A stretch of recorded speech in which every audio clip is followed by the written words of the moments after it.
مسافر کی طرح ہیں، جیسے ایک مسافر اس دنیا میں ٹھہرنے کے بعد اپنی اصل منزل کی طرف چل پڑتا ہے، بالکل اسی طرح سے ہم اس دنیا میں موجود ہیں اور اپنی عمر پوری کرنے کے بعد ہمیں آخر میں اپنے آخرت کی طرف یعنی اپنے گھر جانا ہے، یعنی اپنی اصل منزل کی طرف جانا ہے، اور ہمارے مرنے کے بعد ہمارے اعمال کے مطابق ہمیں جزا اور سزا کا فیصلہ دیا جائے گا۔ اگر ہم نے اچھے اعمال کیے ہوں گے، اللہ تعالیٰ کی فرما برداری کی ہوگی تو ہمارے لیے جنت ہوگی، اور اگر ساری زندگی اللہ تعالیٰ کے احکامات کی خلاف ورزی میں گزار دی ہوگی یا کفر کیا ہوگا تو ہمارے لیے جہنم ہوگی۔ لیکن آسمان کی طرف یا جنت اور جہنم کی طرف یہ سفر کیسا ہوگا؟ اور سب سے بڑی بات کہ کیا اپنے ایسے پیارے لوگوں سے جن سے ہم مل چکے ہیں، جو دنیا میں ہمارے ساتھ تھے، مثلا ہمارے ماں باپ، بہن بھائی یا کوئی بھی اور رشتہ دار جو اب اس دنیا سے جا چکے ہیں، کیا کبھی ہم مرنے کے بعد ان سے کبھی مل پائیں گے؟ انہی دونوں سوالوں کے جواب ہم آج کی اس ویڈیو کے اندر اسلامی روایت کی روشنی میں جاننے کی کوشش کریں گے۔ اسلامی روایت سے ہمیں پتہ چلتا ہے کہ جب کسی کافر کی موت آتی ہے تو ڈراؤنی شکل والے دو فرشتے اس کے سامنے آتے ہیں۔ ایک بہت ہی ڈراؤنی شکل میں آ کر اس کی روح کو قبض کرتا ہے اور بہت ہی دردناک انداز میں، لیکن اس کے برعکس جب کسی نیک انسان کی موت ہوتی ہے یا اس کی روح کو نکالا جاتا ہے تو اس کے لیے آسمان سے دو نورانی فرشتے جو اتنے زیادہ نورانی ہوتے ہیں کہ جیسے سورج کی روشنی بھی ان کے سامنے مان پڑ جائے، وہ اس انسان کے سامنے آتے ہیں۔ ان کے ساتھ ملک الموت ایک بہت ہی زیادہ نورانی شکل کے اندر اور خوبصورت شکل میں اس شخص کے سامنے آتے ہیں۔ ان فرشتوں سے جنت کی خوشبو آ رہی ہوتی ہے اور وہ آ کر اس نیک روح سے کہتے ہیں کہ خدا کے حکم سے باہر آ جا اس انعام کو حاصل کرنے کے لیے جو تم اپنے رب سے حاصل کرنے والی ہو۔ اللہ کے رسول نے فرمایا کہ نیک انسان کے جسم سے روح ایسے نکلتی ہے جیسے جگ سے پانی گرا ہو، یعنی بہت ہی اسموتھ، سافٹ اور خوبصورت انداز میں، اور ظاہر ہے کہ یہ مثال سمجھانے کے لیے دی گئی ہے۔ اس نیک انسان کی روح کو قبض کرنے کے بعد دو نورانی فرشتے اسے آسمانوں کی طرف لے کر جاتے ہیں۔ آسمانوں کی بلندیوں پر جاتے ہوئے یہ نیک روح اپنے آس پاس فرشتوں کی جماعت کو دیکھتی ہے۔ آسمان میں موجود یہ فرشتے اس جنتی روح کو جاتا ہوا دیکھ کر پوچھتے ہیں کہ یہ کس کی روح ہے جو اتنے اعزاز کے ساتھ اور اتنے خوبصورت انداز میں جا رہی ہے۔ دو نورانی فرشتے جو اس روح کے ساتھ موجود ہوتے ہیں وہ بتاتے ہیں کہ یہ فلاں ابن فلاں کی روح ہے۔ پھر یہ روح پہلے آسمان پر پہنچتی ہے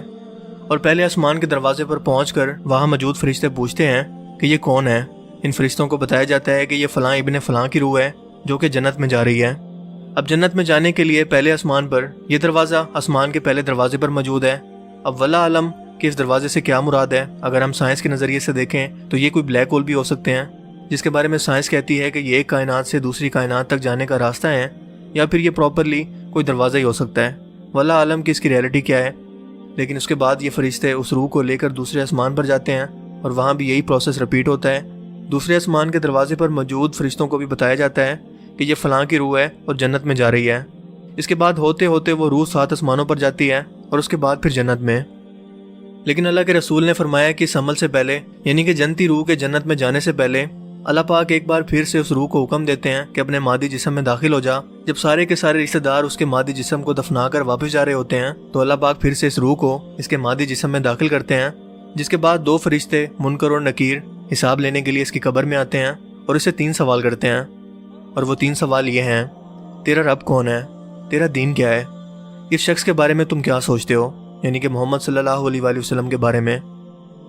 اگر کوئی مسلمان روح ہے تو وہ جواب دیتی ہے کہ میرا رب اللہ ہے، میرا دین اسلام ہے، اور محمد صلی اللہ علیہ وآلہ وسلم اللہ کے بندے اور اس کے رسول ہیں اور میرے آقا ہیں، جبکہ کافر کے منہ سے ایسے کوئی الفاظ نہیں نکلتے۔ جب یہ جنتی روح ان تینوں سوالوں کے صحیح جواب دے دیتی ہے تو اس کے لیفٹ سائڈ پر دوزخ کی آگ کا دروازہ کھلتا ہے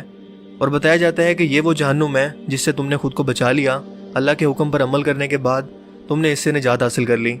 اور اس کے بعد اس کی رائٹ سائڈ کا ایک دروازہ کھلتا ہے جو کہ جنت کا دروازہ ہوتا ہے، اور اسے بتایا جاتا ہے کہ یہ ہے وہ مقام جو تم نے اللہ تعالیٰ کی رضا کے اندر خود کو راضی کر کے اور دنیا کے اندر اس کے احکامات کے مطابق زندگی گزار کر اسے حاصل کر لیا۔ یہ آخرت کے اندر تمہارا مقام ہے، یعنی کہ اسے اپنا مقام پہلے ہی دکھا دیا جاتا ہے کہ وہ جنت میں جانے والا ہے یا دوزخ میں۔ اس کے بعد یہ روح 7 آسمانوں کی طرف سفر کرتی ہے اور کہا جاتا ہے کہ 7 آسمانوں پر ایک ایسی جگہ موجود ہے جو کہ جنت اور جہنم کے درمیان میں موجود ہے۔ یہ روحیں وہاں پر انتظار کرتی ہیں جب تک کہ قیامت کا وقت آئے اور ان کو ان کے اعمال کے مطابق فیصلہ سنایا جائے اور جنت اور جہنم کے اندر داخل کر دیا جائے، کیونکہ قیامت سے پہلے یہ جنت اور جہنم کے اندر داخل نہیں ہو سکتے۔ وہ سب کے سب وہاں پر انتظار کر رہے ہیں۔ لیکن سب سے اہم سوال جو یقیناً ایک نہ ایک بار آپ کے ذہن میں ضرور آیا ہوگا اور آپ اس کا جواب جاننے کے لیے ضرور بے چین ہوئے ہوں گے، خاص طور پر اس وقت جب آپ نے کسی اپنے بہت ہی پیارے کو کھو دیا ہو، کہ کیا مرنے کے بعد جو لوگ اس دنیا میں اپنی طبعی عمر گزار کر جا چکے ہیں، کیا آپ کبھی مرنے کے بعد ان سے کبھی مل پائیں گے؟ مثال کے طور پر آپ کے ماں باپ، کیونکہ سب سے زیادہ بے چینی انہی سے ملنے کے لیے ہوتی ہے۔ اس کے علاوہ آپ کے رشتہ دار، آپ کی بیوی، بچے یا کوئی بھی اور قریبی رشتہ دار۔ اگر میں تمام اسلامی روایات کو مد نظر رکھتے ہوئے آپ کو ایک لائن میں جواب دوں تو اس کا جواب ہے کہ ہاں، آپ ضرور مل سکیں گے۔ نہ صرف مل سکیں گے بلکہ وہ لوگ آپ کا انتظار کرتے ہیں۔ بالکل ایسے ہی جب آپ کا کوئی قریبی رشتہ دار ملک سے باہر موجود ہو اور آپ کئی سالوں کے بعد اسے دیکھنے کے منتظر ہوں، اسی طرح سے آپ کے رشتہ دار بھی آپ کے انتظار میں رہتے ہیں اور آپ مرنے کے بعد ان سے مل سکیں گے۔ لیکن صرف ایک شرط ہے، وہ یہ کہ جس شخص سے آپ ملنا چاہتے ہیں وہ جنت میں موجود ہو اور آپ بھی اپنے اعمال کے مطابق جنت میں جائیں۔ یعنی کہ اگر کوئی آپ کا رشتہ دار جہنم میں موجود ہے، خدا نہ خواستہ، اور آپ جنت میں چلے جاتے ہیں تو آپ اسے کبھی نہیں دیکھ پائیں گے، نہ ہی اس کی سفارش کر پائیں گے اور نہ ہی اس سے کبھی جہنم کی نجات حاصل کروانے کے لیے کچھ کر سکیں گے۔ اور سیم یہی کیس جہنم کے ساتھ ہے کہ خدا نہ خواستہ آپ کو بھی اگر جہنم میں جانا پڑا اور آپ کا رشتہ دار بھی جہنم میں موجود ہوئے تو یہ لوگ آپس میں جہنم میں مل سکیں گے۔ حضرت عائشہ رضی اللہ تعالیٰ عنہ سے پوچھا گیا کہ حضور پاک صلی اللہ علیہ وآلہ وسلم کے آخری الفاظ جب وہ انتقال فرما رہے تھے وہ کیا تھے؟ ام المومنین حضرت عائشہ نے فرمایا کہ آپ صلی اللہ علیہ وآلہ وسلم کے آخری الفاظ سورہ مرسلات کے تھے۔ اس کے بعد جب آپ بہت زیادہ بیمار ہو گئے اور آپ کا بخار بہت ہی زیادہ شدت اختیار کر گیا تو آپ نے سورہ نساء کی آیت 69 اس طرح سے تلاوت فرمائی، جس کا ترجمہ کچھ یوں ہے: اور جو لوگ خدا اور اس کے رسول کی اطاعت کرتے ہیں وہ قیامت کے روز ان لوگوں کے ساتھ ہوں گے جن پر خدا نے بڑا فضل کیا، یعنی انبیاء اور صدیق اور شہداء اور نیک لوگ، اور یقیناً ان لوگوں کی رفاقت بہت ہی خوب ہے۔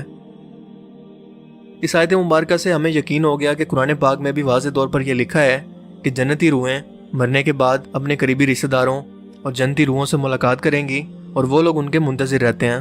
اور ہمیشہ کے لیے ان کے ساتھ رہیں گی۔ یہ لوگ ایک دوسرے کو پہچانیں گے اور ایک دوسرے کے ساتھ رہیں گے۔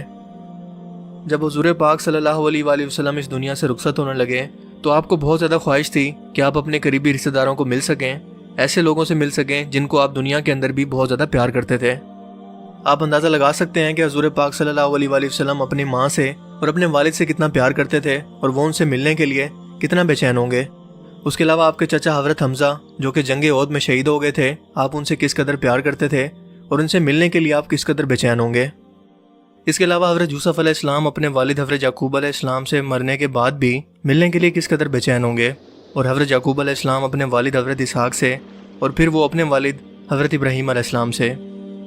اپنی وفات سے تقریباً 4 دن پہلے حضور پاک صلی اللہ علیہ وآلہ وسلم نے ابو معیبہ رضی اللہ تعالیٰ عنہ سے فرمایا کہ اللہ تعالیٰ نے مجھے حکم دیا ہے کہ میں جنت البقیع میں موجود لوگوں کے لیے جا کر دعا کروں۔ سو آپ ان کو ساتھ لے کر آدھی رات کو جنت البقیع کے لیے روانہ ہوئے اور وہاں پہنچ کر آپ نے ابو معیبہ سے فرمایا کہ اللہ تعالیٰ نے مجھے اختیار دیا ہے کہ یا تو میں دنیا میں رہ کر دنیا کے تمام خزانوں کی چابیاں اپنے پاس رکھوں یا پھر اللہ تعالیٰ سے ملاقات کے لیے آ جاؤں۔ ابو معیبہ نے یہ سنا تو فرمایا، اے اللہ کے رسول، ہمیں آپ کی ضرورت ہے، آپ ہمارے پاس رہیں، آپ ہمیں چھوڑ کر مت جائیں۔ لیکن اللہ کے رسول نے فرمایا کہ میں پہلے ہی اللہ تعالیٰ کی ملاقات کا فیصلہ کر چکا ہوں، یعنی میں نے اللہ کو چن لیا ہے۔ سو حضور پاک صلی اللہ علیہ وآلہ وسلم اس کے 4 دن بعد انتقال فرما گئے۔ آپ کے بعد وفات پانے والے تمام صحابہ کرام کی بھی یہی خواہش تھی کہ وہ دنیا کے ساتھ ساتھ جنت میں بھی ہمیشہ کے لیے آپ کی صحبت اختیار کر سکیں، آپ کے ساتھ رہ سکیں اور ایک بار پھر سے آپ کا دیدار کر سکیں۔ ان صحابیوں کی مرنے کے بعد سب سے بڑی خواہش یہ تھی کہ ایک بار پھر سے انہیں حضور پاک صلی اللہ علیہ وآلہ وسلم کا دیدار نصیب ہو۔ آپ صلی اللہ علیہ وآلہ وسلم نے حضرت فاطمہ سے فرمایا تھا کہ میری موت کے بعد جو سب سے پہلے نیک روح مجھ سے ملے گی وہ فاطمہ تم ہوگی،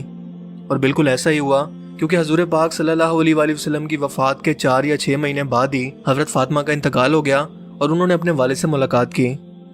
جب حضرت بلال حبشی رضی اللہ تعالیٰ عنہ کی موت کا وقت قریب آیا تو ان کی بیوی نے ان کے کمرے کے اندر آ کر فرمایا کہ ہائے، آج تو کتنا دکھ کا دن ہے۔ لیکن حضرت بلال نے یہ سنا تو فرمایا کہ میرے لیے تو یہ بہت خوشی کا دن ہے، کیونکہ میں اپنے آقا حضرت محمد صلی اللہ علیہ وآلہ وسلم اور ان کے ساتھیوں سے ملاقات کرنے والا ہوں۔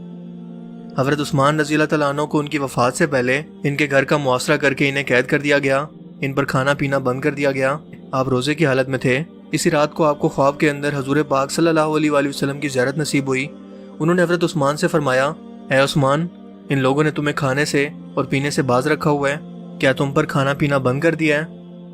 حضرت عثمان نے فرمایا کہ جی میرے آقا۔ اللہ کے رسول نے فرمایا کہ اے عثمان، فکر مت کرو، کیونکہ یہ روزہ تم ہمارے ساتھ افطار کرو گے۔ جس سے یہ ظاہر ہوا کہ نیک روحیں آپ کے بارے میں سب کچھ جانتی ہیں، اور نہ صرف جانتی ہیں بلکہ آپ کے انتظار میں رہتی ہیں۔